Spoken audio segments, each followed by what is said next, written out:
David Azrin with Gallant, Dreyer and Berkey. We're a law firm located here in Manhattan, about 30 attorneys. I do franchising, represent both the franchisors, franchisees, and multi-unit operators, and have experience in employment law and trademark law as well. This meeting is part of the Franchise Business Network program, which is a program that was started by the IFA in cities across the country decades ago, designed to provide an opportunity for people involved in franchising to network and also to provide educational programs. We have today a great panel of experts on the topic we're addressing at this meeting today is private equity and franchise. Okay, thank you everyone for being here. Just a quick PowerPoint, promise I won't bore everyone here so we get to the panel, but I just wanted to give a quick overview on our topics today, which is private equity and franchising and what franchisors do right and wrong and what they should avoid in their early stages that could negatively impact them later on when they're looking for capital. So on the franchise side, there's basically three stages of growth and needs for capital. There's the startup, which is bringing the concept to reality. Many franchisors have great ideas, but they don't have a prototype, so they need to go out and get some early seed capital to build their prototype and prove out their concept. The next two stages where we'll focus on, one is development, and that's fueling the expansion of the business. So once a prototype is designed and the core unit economics are established and the franchise legal documentation is completed, where do we get the money to generate leads, build infrastructure, and do all the things that we need to do in order to be successful franchisors? And then, of course, exit. How do we set this up so that we can create liquidity at the end? So right now, my opinion is the private equity markets are hot. I've seen a lot of deals this year, some that I thought would never happen that actually happened. Some people overpay for. But right now, there are scores of strategic buyers and private equity firms looking to invest. Great franchise companies, not only on the franchisor side, but you'll hear today from one of our panelists on the franchisee side. Investing in large franchisees has also become a deal flow. And the proper positioning of the company creates more options. And if you have more options, meaning more buyers, more people at the table, perhaps creating more demand, creating a higher valuation. What I like to tell my clients when we're building their company, when they're thinking about money, is I always keep them focused on the idea that at some point the due diligence team is going to put their company under the microscope. And they're going to look at things that perhaps they never thought about, or perhaps didn't care about, or thought didn't matter. And I think focusing emerging brands on those three, what matters and what investors care about, helps to create a far better story when the due diligence team shows up. I tell folks a compelling and written business plan, highlighting your growth strategy is key, documenting your milestones.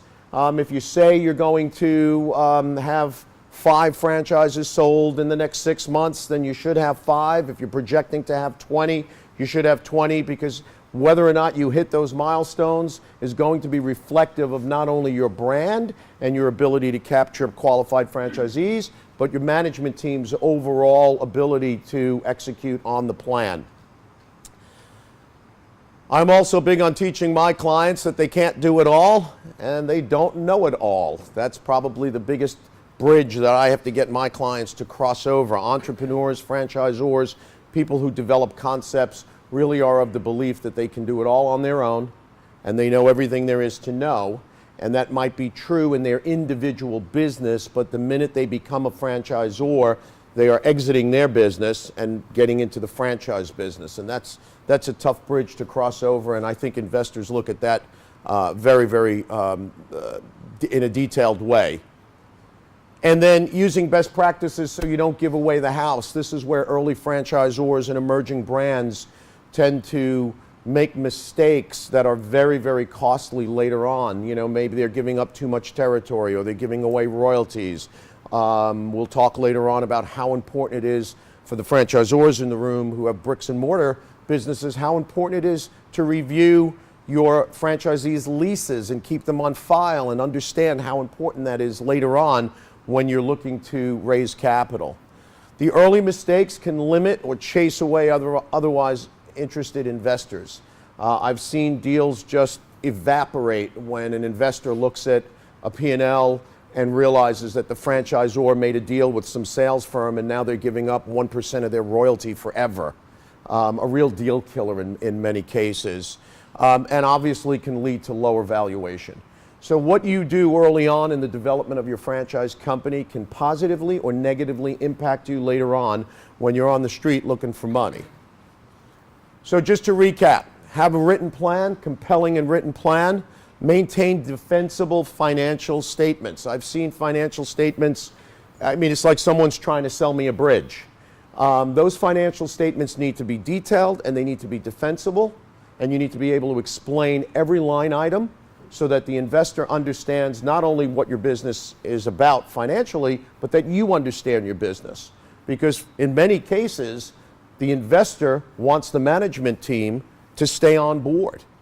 So the management team, and whether or not they actually have their act together, is a very important piece to the deal. Make sure you have a clear and secure intellectual property structure.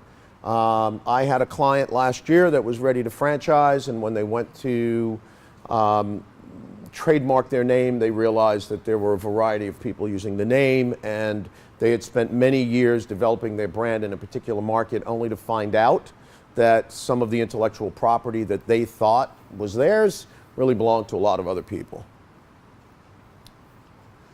And then follow best practices with franchise agreements, leases, employee and vendor contracts. I've seen supply chains, for those of you in the restaurant business, which is kind of my sweet spot. I've seen contracts in the distribution chain with broadliners where rebates that should be going to the franchisor and hitting their P&L, that those rebates, in an effort for the vendor to get the client, the distributor is building manufacturer rebates into the price, leading the franchisor to believe that they're getting a lower price by doing business with that distributor, when in effect all they're doing is losing their rebates.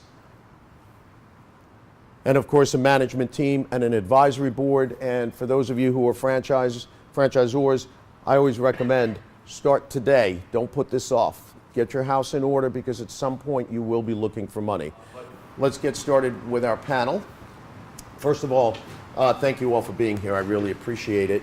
Obviously, franchisors are looking for capital to build their company, and that's really why we put this together. So let me put my first question to Roger, because Roger has a kind of a 30,000-foot view of this business for many, many years. The first question I have for you is why do you think private equity today is so interested in the franchise model and getting involved in franchising? It's run in cycles on Wall Street, as you know.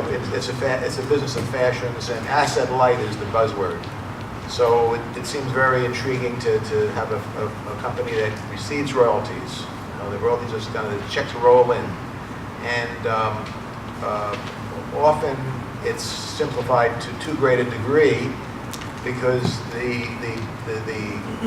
potential buyers or owners of a business, they don't quite get that these franchisees are your partners, you know, and everything depends upon you keeping them happy and keeping them profitable. And franchising is a completely separate business from operating stores. So it's a very common approach for a franchising company to operate maybe 25% of the system or 20% of the system. And so the argument about doing that is you're leading by example. How can you lead franchisees if you can't run stores yourself? But actually, many years ago I learned that it's really a separate business, and you have to understand how to run the business, but you might only own a couple of company stores as long as you understand the business and you can properly lead your franchise system. So you have to support the system properly. And the private equity guys who read about asset light, They can leverage it up. You can borrow a lot more money, 5-6 times your cash flow if you're a franchising company, because you got that so-called free cash flow coming in, right? You're not building stores, so you have all that free cash flow, but it's not free cash flow. You have to reinvest in the system, and companies like the gentleman here was with Dunkin' Brands and Baskin Robbins. Dunkin' Brands has bought back $1 billion worth of their own stock in the public marketplace. But I was a speaker at one of their franchise conventions. Maybe you heard about it at Fox Hill a year ago. And I can tell you that franchise group was down and out. And they were not enthused, because they knew that while all the executives at head office were getting rich with their stock options, buying back all of this stock, and I don't remember whether Dunkin' pays a dividend or not, but these guys, the money wasn't being invested in the new technology to compete with the mobile apps that Starbucks have, and to compete with new product needs. And so it requires, to keep the system, especially in these competitive times, requires a great deal of investment by that franchisor to keep the franchisees profitable and increasingly profitable.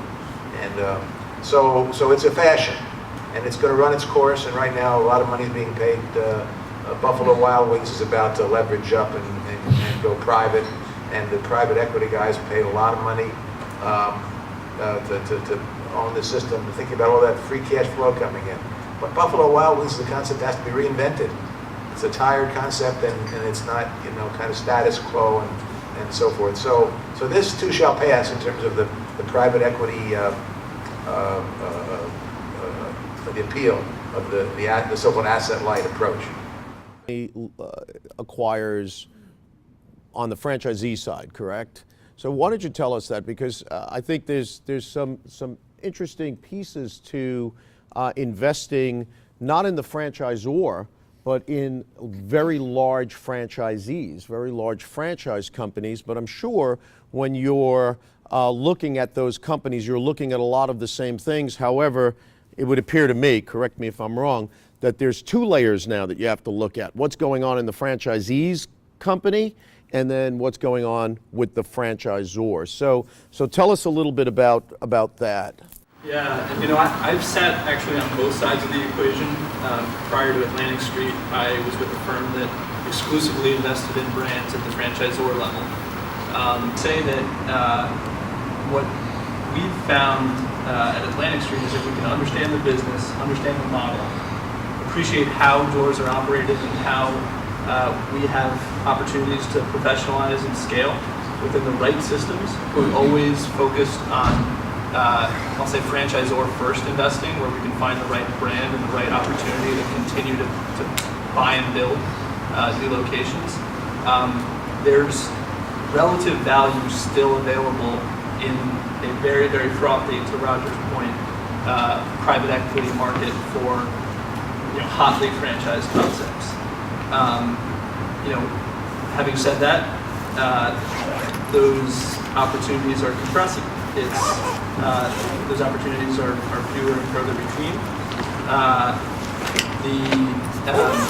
The opportunities to scale within systems that have enough runway that you can continue to build are becoming more and more limited over time.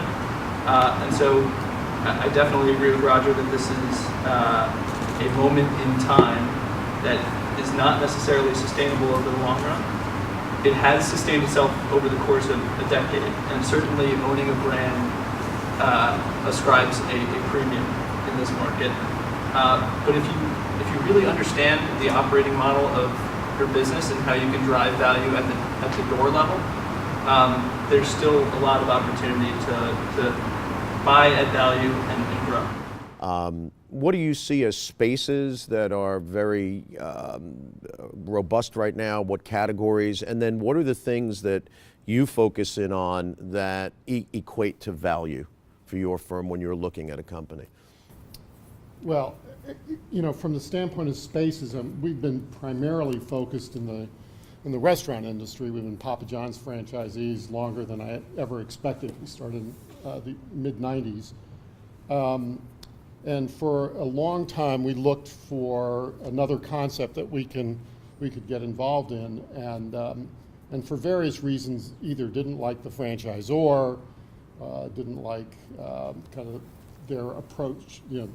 The concept itself just wasn't, was too much of a me too. I mean, the burger space we're all familiar with, and pizza space, keeps reinventing itself. But some of these concepts, and we looked, for example, at Smash Burger, and for various reasons didn't like the franchisor and didn't think the concept was unique enough. And we went in a completely different direction and ended up as Hand and Stone franchise, investing in a Hand and Stone franchise. And the reason was because we thought the model was terrific. It's a different model, obviously, than a restaurant model because it's a membership model, builds over time, and you create loyalty. And once you get over a certain threshold of members, that cash flow just drops to the bottom line. So we like that business a lot. It's a different, the economics, at least initially, it's very much of a slow build. At least it has been for us. I don't know about you guys, but so it takes time, and there, but in the case of Hand and Stone, they're the Avis in the market, the number 2 to massage.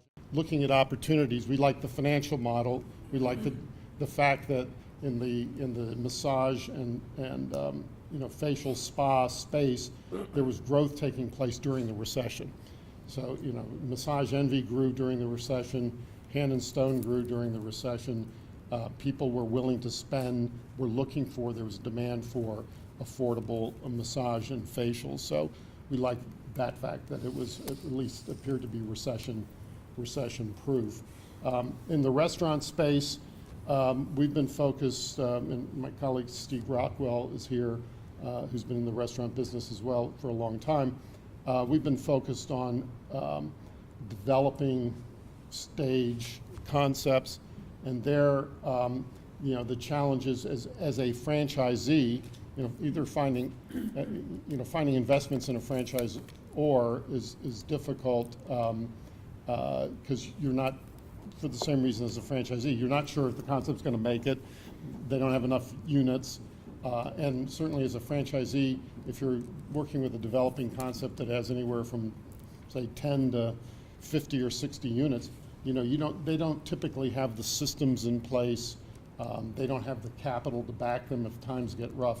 Those are the kinds of things you want to look at. So again, we're back to looking at,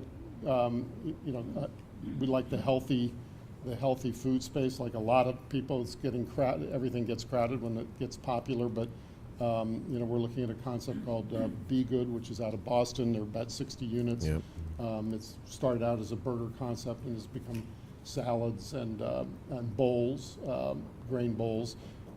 Provides enough variety, we think, to attract various consumers. So, these are kind of things that we're looking at. Great. Okay, that's great. And you mentioned growth, and with that, and again, a lot with clients that I'm dealing with, that growth, we need to develop their ability to control not only the growth, but what franchisees out on the street are doing. And really the expert in that area, and the granddaddy of, talk about granddaddy of numbers of units, the Subway organization, and Lisa was with the organization for 29 years.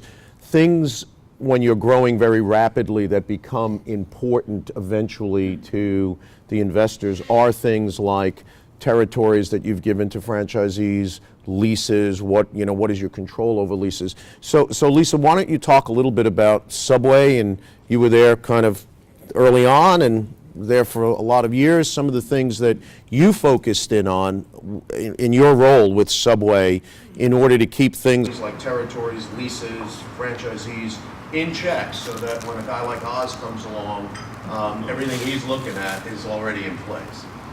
Sure. First, I'd like to say thanks to David and Gary for putting this panel together and inviting us here. And I'd like to clarify part of my bio.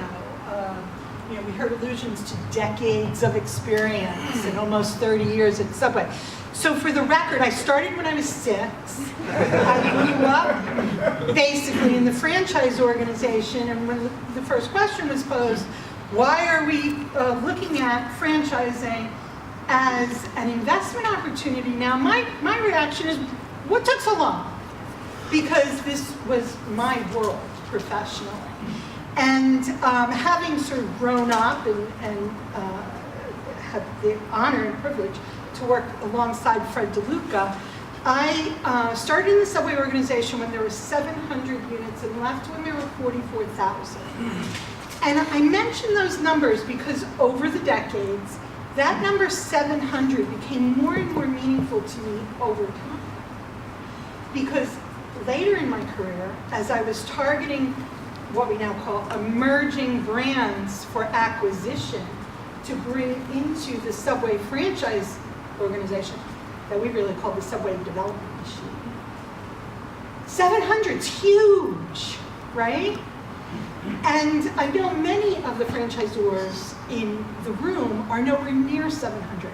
So my perspective had to shift when I was looking at those acquisition targets. Unlike some of the investors, my focus was to identify those brands, usually still owned 100% by the founder, to come in as a strategic part, where we would come in as a strategic partner. We were usually acquiring 50%. So when Gary talked about the importance of the performance of the management team, I was looking at the performance of the founder to get that brand to where they were to date, and what they would be like to work with as a partner. Because after all, this is his baby. And usually people want to share the baby. But they recognize something in their own organization that's deficient, that they need, we would call it the engine for growth. They've got that operations down. We're not going to know that operation nearly as well as that founder and his team. But we knew a little something about franchising and franchise structure and franchise growth. And when they came to us, they recognized that this was a need to help them grow to get to the next level.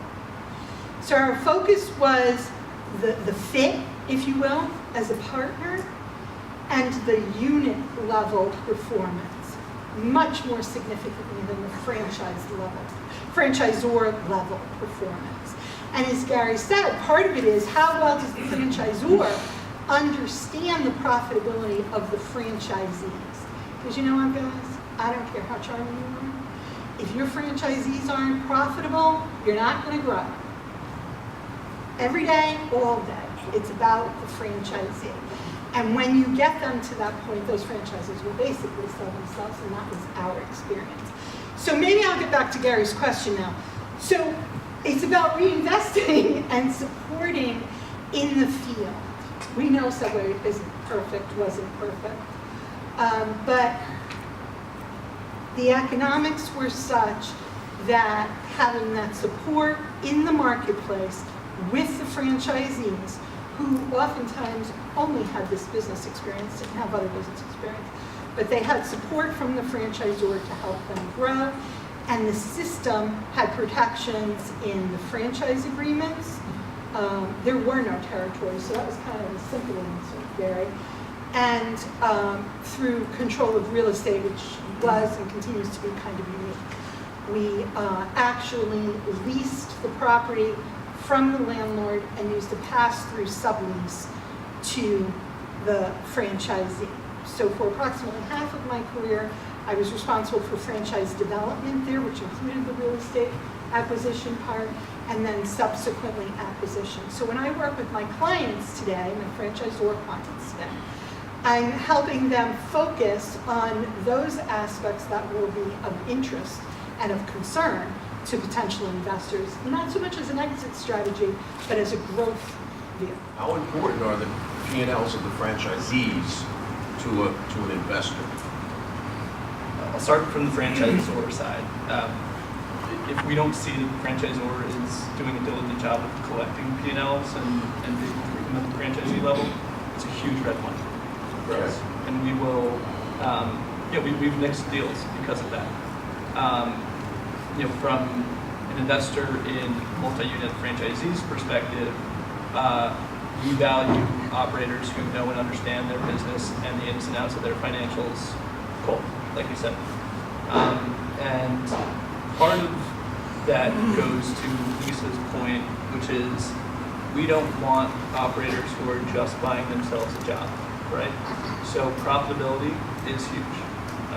We want operators who have a real return on their invested capital in a franchisee. That's outside of when we come in and say, hey, we're ready to cash you out, and you're at a scale where it makes sense for a private equity investor like Oz or us to give them a liquidity event. So, you know, any finance nerd will tell you that it's the most important thing in a business. You know, we tend to dig deeper than that and look operationally at sort of how the business runs. But the P&L is the starting point and the most diligent part of any investing process. Okay, and I agree. And I mean, one of the things that we coach and counsel our emerging brands is just that. And a lot of emerging franchisors almost feel, I'll use the word squeamish, or like they're putting their franchisee out by enforcing that. And I can't emphasize enough to you how important it is as a franchisor to get those P&Ls on a regular basis from your franchisees, analyze them, not from a traffic cop point of view, but from a counseling point of view and a coaching point of view. Because again, the better their unit economics, the more help you give them, the better they'll do, the better your item 19 and your FDD will look, the more franchises you'll sell, which creates more value. So, Oz, anything you want to add to that with respect to financial documentation? Well, we've made acquisitions in the of other franchises, and these are usually on a per store basis. I mean, we've done both large groups as well as per store, and you wonder how people run their businesses. They don't know what their financials are in such bad shape that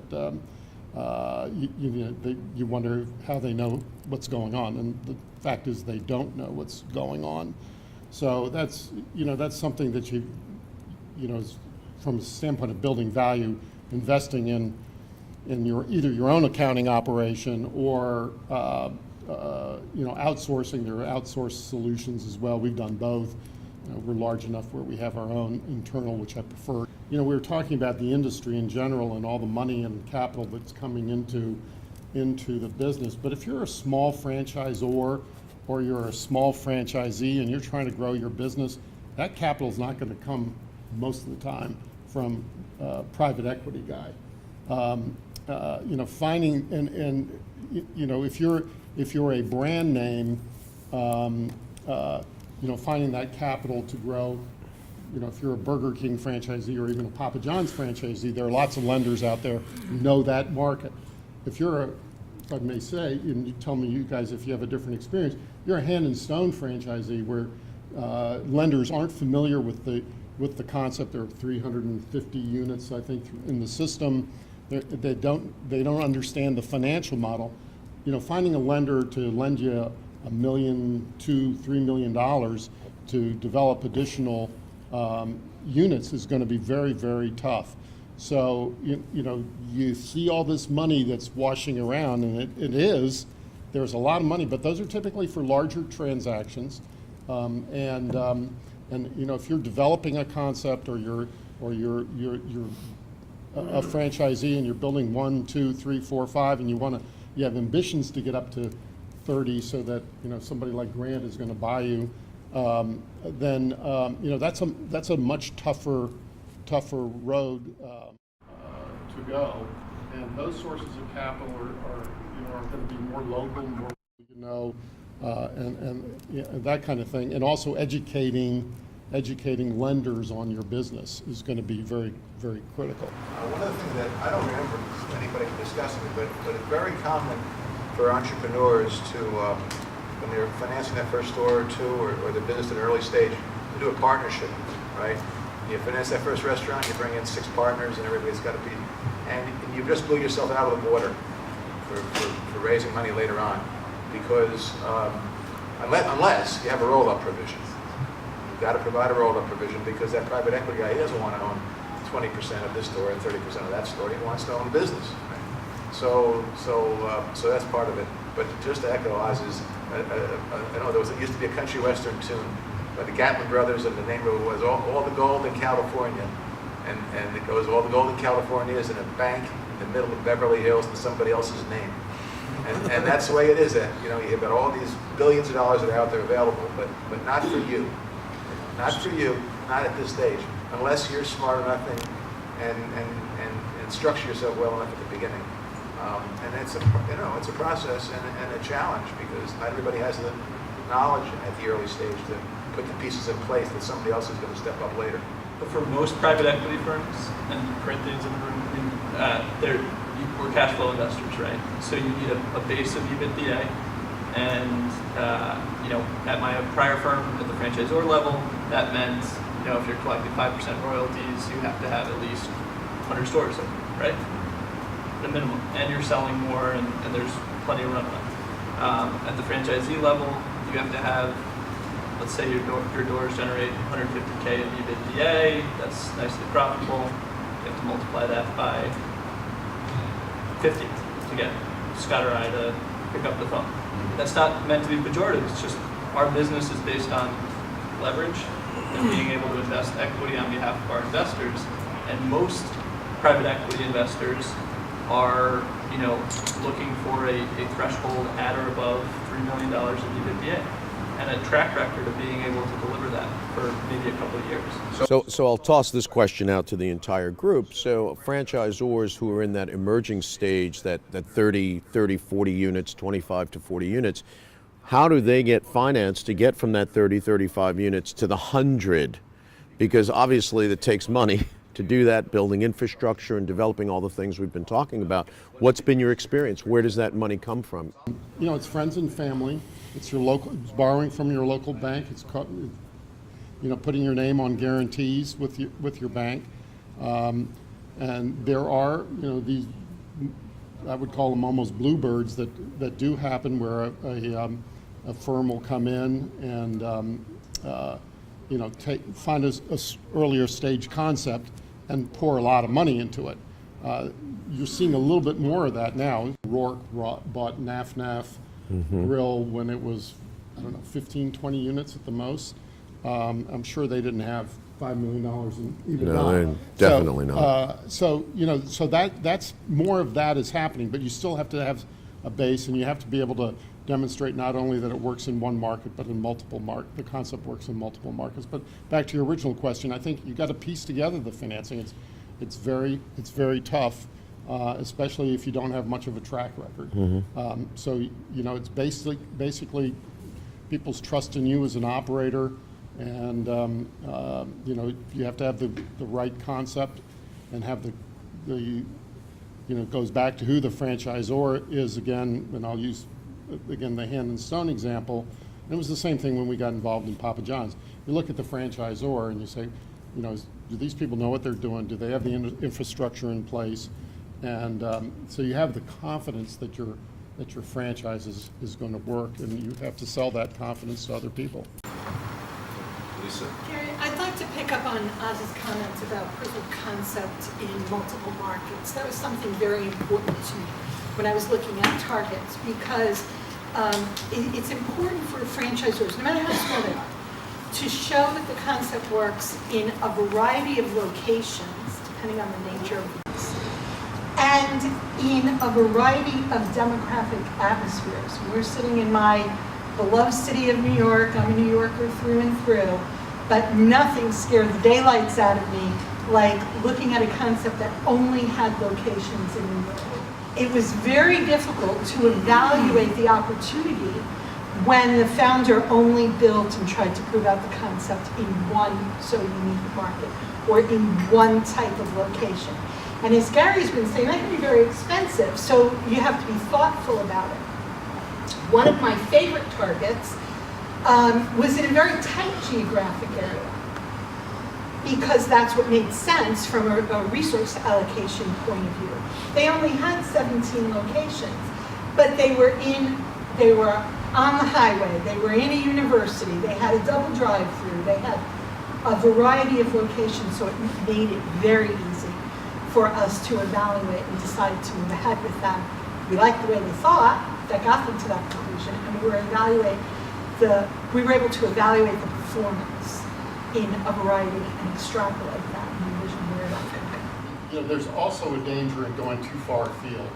So if you're developing in New Jersey, you know, somebody calls you from Bend, Oregon, and wants to be your franchisee, you got to be very cautious about jumping on that, even though they're willing to write a check, because there's nothing that's going to destroy your concept more than franchisees who you can't monitor, who are too far afield, you can't go see on easily, you can't help and assist. And if you're in 8 different states with one concept here, one unit in Oregon and one in Arizona and one in Utah and so forth, then you're going to have a really tough time managing. Can it be done? Has it been done? Sure.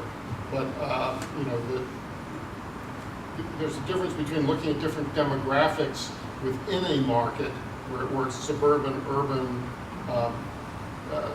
and so forth, and then going into completely different markets in different states and trying to develop units there. And you have to be very careful about who your franchisee is, make sure that they're well capitalized, have experience, and so forth, for that to be a good decision. I agree.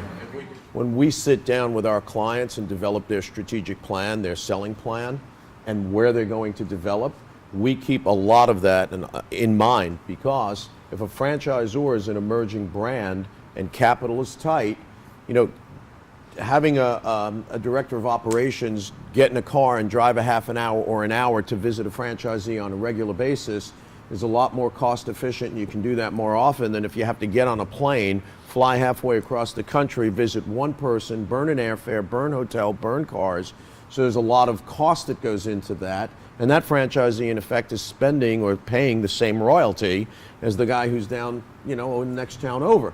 The other piece is supply chain. I've seen, again, in a restaurant concept, I've seen franchisors become enamored with this idea that someone wants to give them money to open up their concept 1,000 miles away, and they haven't thought about supply chain. And they think that simply because they're with a broadliner, they're going to be able to get proprietary or hard spec items to that franchisee.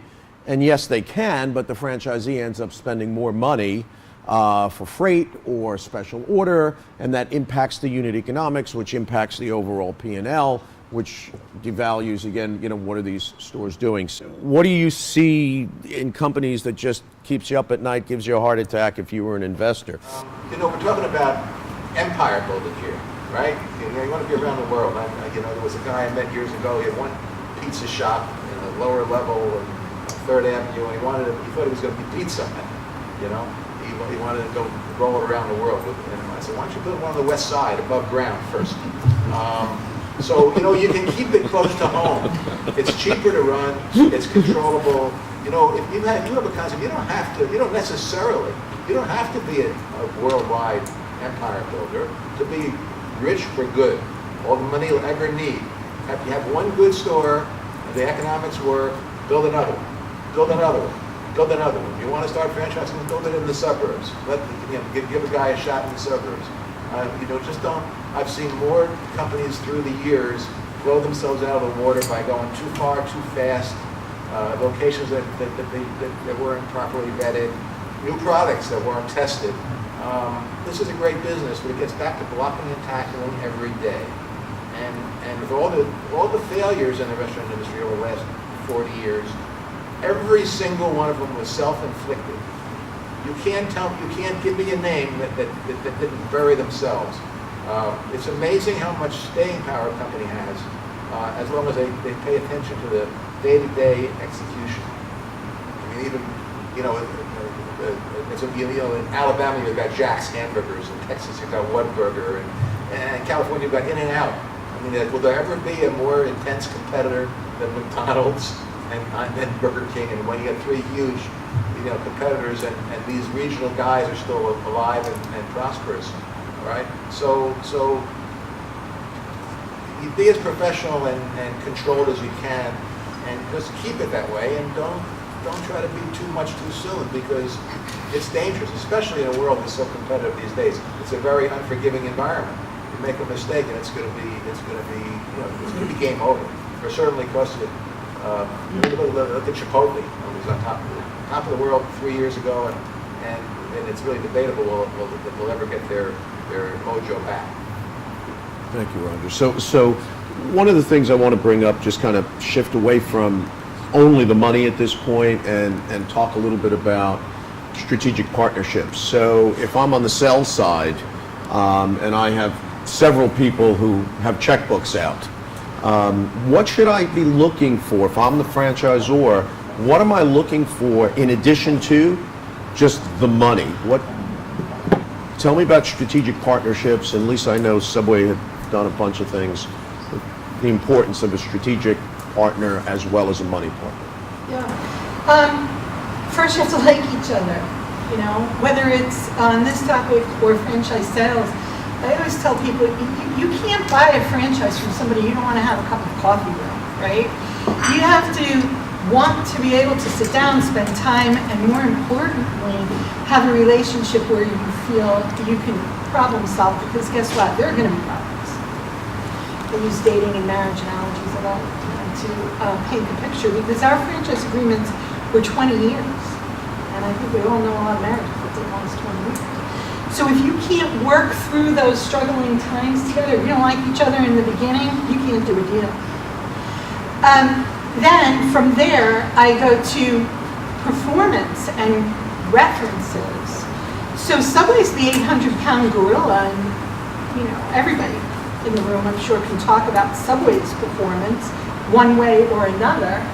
But how to do with the strategic partners? So, like anything else, you need to interview them, you need to talk to them, you need to find out how they enjoy the relationship when the going gets tough. And then finally, I'll talk about decision-making control, especially when you're with an 800-pound gorilla. You, as the emerging brand owner, you have to understand where you are in the decision-making paradigm, right? Who has control over what? When we have a disagreement, how will it be resolved? And you want to deal with that up front. That's great, thank you. So when we talk about strategic partnerships and things that people bring to the table, Grant, your organization, you show up at the table, everyone is pitching the seller, okay? You got two buyers, you know, next to you who are your competitors now. What are you offering? What are you offering to the seller that's going to be your points of differentiation as to why the seller should sell to you and not to one of your competitors? There's no shortage of capital, and everyone's money is green. So you have Right. to have something that differentiates you. I mean, for us, and for most people in our space, that comes in the form of operating experience. To Lisa's point, the track record, and something that you can point to and say, hey, this is what we've done, whether it's within multi-unit franchise systems or if you're a healthcare organization, this is what we can bring to the table. You need help building out your infrastructure. We can set you up so that you're not wearing 15 hats and that you have just a controller or sort of someone outsourced managing your P&L. Here's your full finance staff. Here's an FP&A, a CFO. Here's how we would strategically think about growth. And I think the first thing any franchisor or franchisee should be asking of someone who sits across the table from them is for them to not speak and listen, and sort of hear from the franchisor or franchisee where they want to take their business. And if the person across the table from them echoes back, I like what you're saying, maybe here's some ideas that we would infuse into that to help support that or supplant that. That's a good thing. If they turn to you and say, well, that's not how we would do things, you should probably stop there. And always ask for references, not just of the successes, of failures. Staying on the topic of strategic partnerships, because I think that's very, very key. Given your background, and Oz, I'll toss the question to you, given your background in the restaurant business, do you target restaurant companies? We're looking at smaller situations, and usually we're a minority investor, I should say, except for ones that we develop ourselves. I can look at it from the standpoint of being a franchisee, for example, of two different concepts, and and what we looked for there, and and again, it's that professionalism. Does the franchisor listen, and how do they treat other franchisees? So, and you lawyers can stop me if I go too far here, but going back to my Smashburger example, I mean, we were doing our due diligence and calling other franchisees for Smashburger, and talked to one who, had to close a couple of stores and was slow on his development agreement. And I said, well, so what are they doing? And they said, well, they're suing us. I got a letter from their lawyer. That was not our experience with Papa John's. If we had a development agreement with Papa John's, and for some reason, because real estate's tough to find, you're never going to get everything lined perfectly. They're flexible. They're not, sending you saying, write us another $10,000 or $20,000 check, or you're in default and I'm getting rid of your territory. So these are all kinds of things that you look for in a partnership as a franchisee. In terms of when we're investing in concepts, again, you want to have the passion, somebody who has the passion for the concept. You want to have you want to know that they have the infrastructure to be able to manage the growth, or have a idea of how they're going to get there. To the extent that they've done it before, that's always a big advantage. That's not always the case, but you find entrepreneurs out there who have put everything on the line and brought it to a certain level, and can recognize that they need help, as opposed to saying, well, this is how I do it and this is the way I'm going to do it, and are open to ideas. Those are all kinds of things that you look for. I mean, these are kind of basic human interactions. Right. I agree. So, We just had an experience recently with a business that was thinking about franchising, and they had half their units were extremely successful, and half were in territories that didn't make sense, were underperforming, and geographically just made almost no logical sense, and they were extremely poorly advised. And if you're thinking about sort of a capital raise of any sort, talk to your advisors, talk to your attorneys. There's plenty of them in the room, and they're great.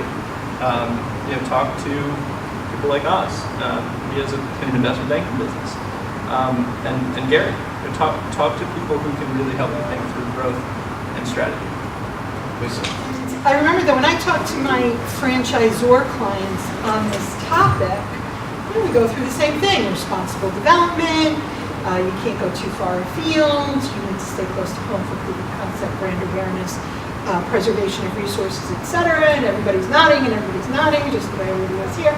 And then I tell them we're going to hang up the phone, and your very next phone call is going to be somebody who's ready to write a check, and they're in Dubai. And you're going to have to face the reality, the economic reality, of what it really means to say we're not ready to go to Dubai, or Honolulu, or that's the positive one earlier. And that's real world, tough choice. It ain't easy.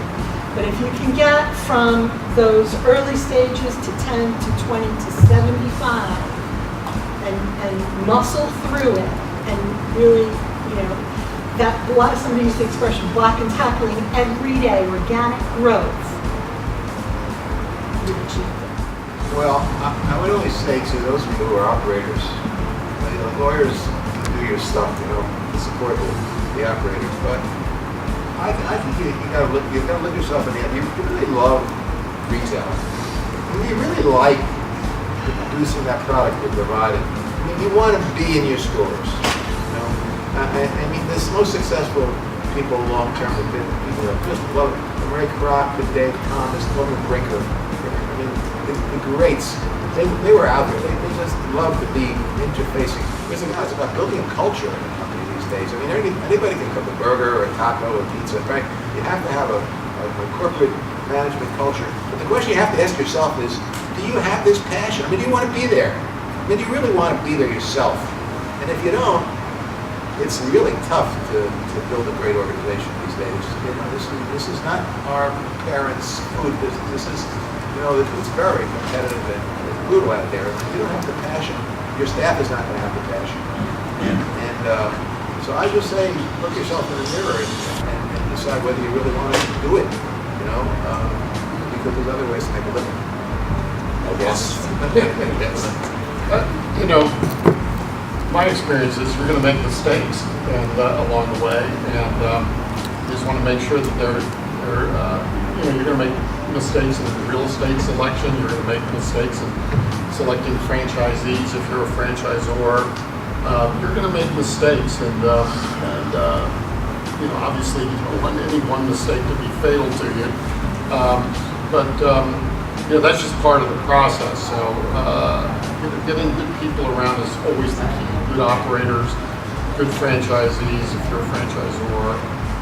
You know, if you're a franchisee, getting good people running your individual units, that's just critical. I mean, that same type of passion that a founder has, that a Michael Pistoria has, you know, you have to find it, you know, how each of your units goes is going to depend on how good a manager you have in that unit. I don't care what concept it is. It can be the best concept in the world. If the guy, young woman or man who's running it on a day-to-day basis doesn't love that business, isn't their life, and you're not going to be successful. Great, thank you. So before we open up questions, I just quick recap, because a lot of the things we've heard here today, we've heard everything from passion, employees, good managers, having a strategic plan, collecting P&Ls, great unit economics, being in the right territory, supply chain, having the right leases. The point I'm getting at is there's a million moving parts, and you need to be on top of each one of them, because they obviously all affect the people who are in a position to invest money into your company. So there isn't any one particular piece that's more important than the other. The entire engine has to work. So when you're putting together your franchise company and you're making decisions as to whether or not we should go to Dubai right out of the box, ask yourself that question: what did I hear today that might positively or negatively impact what I'm perhaps going to do 5 years from now, 3 years from now, or 10 years from now?